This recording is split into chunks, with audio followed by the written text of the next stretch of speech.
When vows break, the courtroom was silent, eerily so. The only sounds were the muffled whispers of reporters outside and the quiet tapping of Lee Min-ho's pen against the polished wood of the table before him. Beside him sat his lawyer, stern and unreadable. Across the room, Song Hye-kyo sat alone. Her fingers were clenched tightly around the hem of her dress, her knuckles pale, her lips trembling with unshed words. She had always imagined the end would come with screaming or a storm of emotions. But this was worse. It was silent, cold, final. When the judge confirmed that the petition for divorce had been officially filed by Lee Min-ho, Song Hye-kyo's world didn't shatter like glass, it cracked like ice beneath her feet, slow and merciless. "Min-ho," she whispered, but he didn't turn to look at her, not once. They had been Korea's golden couple, the envy of millions. Their wedding had been broadcast like a royal affair. Paparazzi had trailed their every move, fans had poured out support with gifts and letters, and for a time, it was a love story for the ages. But behind the scenes, love had grown distant. First, it was his long work trips. Then her late nights on set. Slowly, they stopped talking.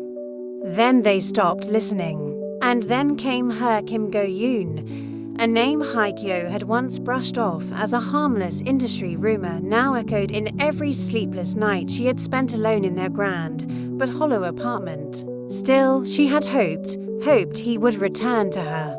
That whatever was between him and Kim Go-yoon was a distraction, a mistake. That they could repair what fame and pride had broken. But today, Lee Min-ho had made it clear he wasn't returning. The gavel came down. Petition accepted. A court hearing will be set within 30 days. As the judge exited the room, Hye-kyo couldn't move. Tears slid down her face, not in loud sobs, but in a quiet, steady stream. She looked at Min-ho for one last time, willing him to look back.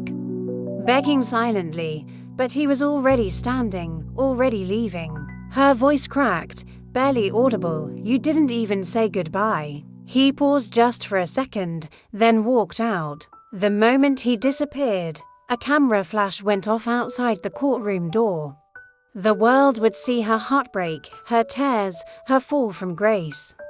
But what the world wouldn't see was the ache that came not from losing a husband but from losing the man who once promised forever and meant it. As the door closed behind him, Song Hye-kyo sat alone, her heart no longer breaking, it was already broken. And so the fairy tale ended, not with betrayal or fury, but with silence. And a woman left weeping in the shadows of love's ruin. Always drop a comment, subscribe, like and share for more interesting videos.